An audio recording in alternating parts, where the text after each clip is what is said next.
dari yang disampaikan oleh Faiz dan juga Arya tadi terkait memperhatikan apa yang dilarang dan juga untuk berlomba-lomba gitu ya dalam kebaikan. Uh, Sebenarnya yang akan saya bahas itu udah pernah dibahas di episode kemarin sebelumnya yang terkait butterfly effect ini. Nah, butterfly effect ini mungkin pernah ya beberapa orang mendengarnya gitu istilah ini. Setiap pilihan yang kita ambil, setiap keputusan yang kita ambil, baik itu sesederhana atau sekecil apapun itu boleh jadi bakalan berdampak sangat penting untuk masa depan gitu. Itu akan berdampak penting untuk hari esok gitu. Contohnya adalah seorang yang mungkin sudah terbiasa, kalau kita ngomongin konteksnya itu di sebuah masyarakat yang umum, masyarakat itu udah terbiasa bisa membuang sampah sembarangan gitu ya. Maka dalam waktu yang singkat atau mungkin dalam waktu yang cukup berjangka gitu ya, lama-kelamaan sampah-sampah yang dibuang oleh masyarakat itu akan besar, akan banyak, akan mewabah. Padahal yang awalnya itu dari perbuatan yang kecil, yang mungkin sepele, yang mungkin dianggap tidak penting kayak gitu. Namun ketika hal buruk yang tidak dianggap penting itu atau disepelekan itu dibiarkan, ternyata dapat berdampak buruk gitu. Seperti yang mungkin terjadinya bencana, terjadinya kerusakan ekosistem dan lain sebagainya kayak gitu. Nah, teman-teman semua, ternyata butterfly effect yang tadi disampaikan juga itu sebenarnya bisa ditemukan pada diri kita sendiri.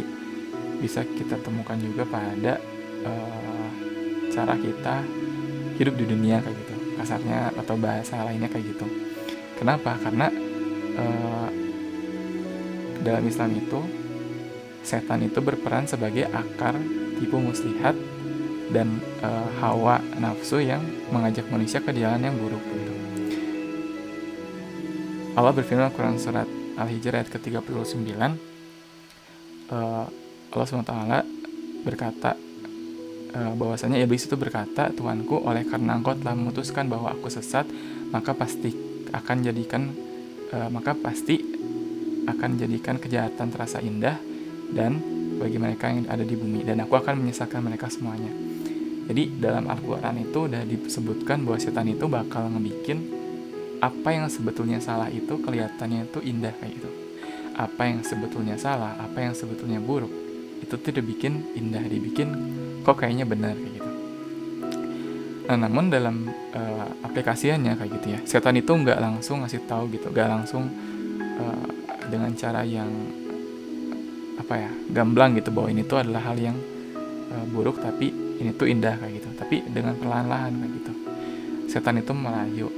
Setan itu yang paling pandai lah gitu dalam menjebak manusia. Kalau diibaratkannya gimana sih cara setan dalam menjebak manusia itu? Ibaratnya kayak kita misalkan mau ngejalin orang gitu ya. Kita kalau misalkan dalam suatu ruangan pengen ngejalin orang, ada pintu. Cara setan untuk menjali manusia itu ibaratnya kayak setan itu berdiri di belakang pintu itu, menunggu manusia itu datang masuk ke dalam pintu itu dan memukulnya dari belakang kayak gitu. Jadi secara nggak sadar kayak gitu. Bahkan dalam konteks lain disebutkan bahwa setan itu menggoda manusia dari arah depan, belakang, kanan, kiri, dan atas dan juga bawah kayak gitu. Dari segala arah. Maka tadi setan itu nggak langsung memberikan godaannya secara manusia secara gamblang, tapi secara pelan-pelan dirayu kayak gitu. Maka bagaimana sih strategi setan ini dalam menimbulkan butterfly effect pada diri manusia kayak gitu? Di antaranya langkah yang setan ambil itu adalah menjadikan hal-hal yang buruk itu, hal-hal yang tidak baik itu tuh diubah menjadi suatu hal yang indah. Sehingga ketika itu udah menjadi satu hal yang indah, maka manusia akan menganggapnya itu adalah hal yang wajar. Itu akan menganggap hal yang biasa saja. Mungkin kita pernah gitu ya melakukan suatu hal yang tidak baik, tapi kita merasa atau diri kita mungkin merasa atau kita mungkin disibukkan untuk mencari alasan-alasan yang mendukung perbuatan itu. Entah dengan alasan-alasan yang membenarkan perbuatan itu, alasan-alasan yang mendukung bahwasanya itu adalah hal yang benar, padahal itu sudah jelas-jelas hal yang salah. Maka ketika manusia itu ada pada posisi itu, posisi di mana membenarkan sesuatu yang sudah salah, yang sudah jelas Al-Quran sampaikan salah, Allah kasih tahu salah, Rasulullah sampaikan juga salah, tapi kita tetap mencari dalih untuk membenarkannya, maka sukseslah setan dalam menjebak manusia dalam butterfly effect tadi kayak gitu.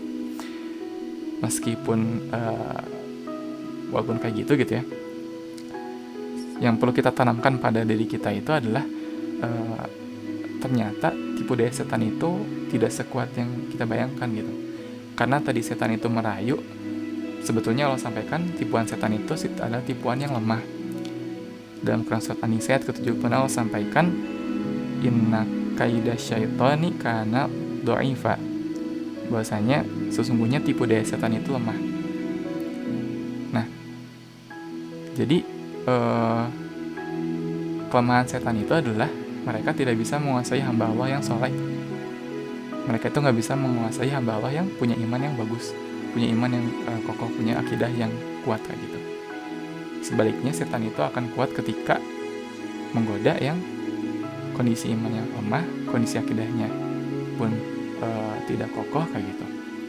Maka cara terbaik untuk kita bisa melepas daripada godaan setan ini, kita bisa terlepas daripada rayuan setan ini adalah berlindung kepada Allah, karena Allah berpesan pada kita dalam Quran surah Al-A'raf ayat ke-200, dan jika setan datang menggodamu, maka berlindunglah kepada Allah, sungguh Dia Maha mendengar, Maha mengetahui.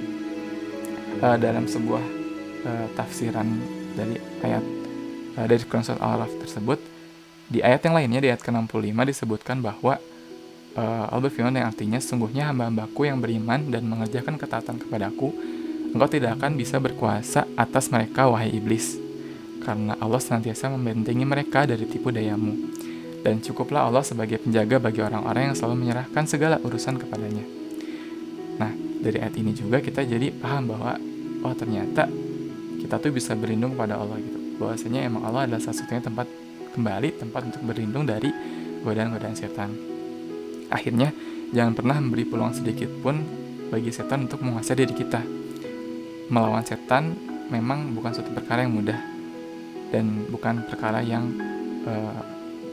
melalui lisan saja kayak gitu, tapi perlu untuk hati, kemudian raga juga menolak semuanya kayak gitu. Dan itu bukan satu PR yang dilakukan untuk besok atau mungkin untuk beberapa jam ke depan, tapi melawan setan adalah sebuah PR yang dilakukan manusia sampai wafat kayak gitu. Karena setan itu menggoda manusia dari kemudian ia lahir sampai dengan dia sakaratul maut. Insya Allah ketika kita mampu mendekatkan diri kepada Allah, insya Allah Allah akan melindungi kita kayak gitu. Insya Allah semuanya akan menjadi mudah jika kita dekat dengan sang pemilik hati. Ada salah satu doa yang mungkin bisa teman-teman terapkan juga, yaitu adalah Allahumma musharrifal qulub, sharif qulubana, sharif qalbi ala ta'atik. Itu adalah ya Allah, sang pembolak-balik hati, balikanlah hati kami untuk taat kepadamu. Jadi perlu penting untuk berdoa selalu agar hati kita dibolak-balikan oleh Allah kepada hal yang baik, bukan dibolak-balikan pada hal yang cenderung tidak baik.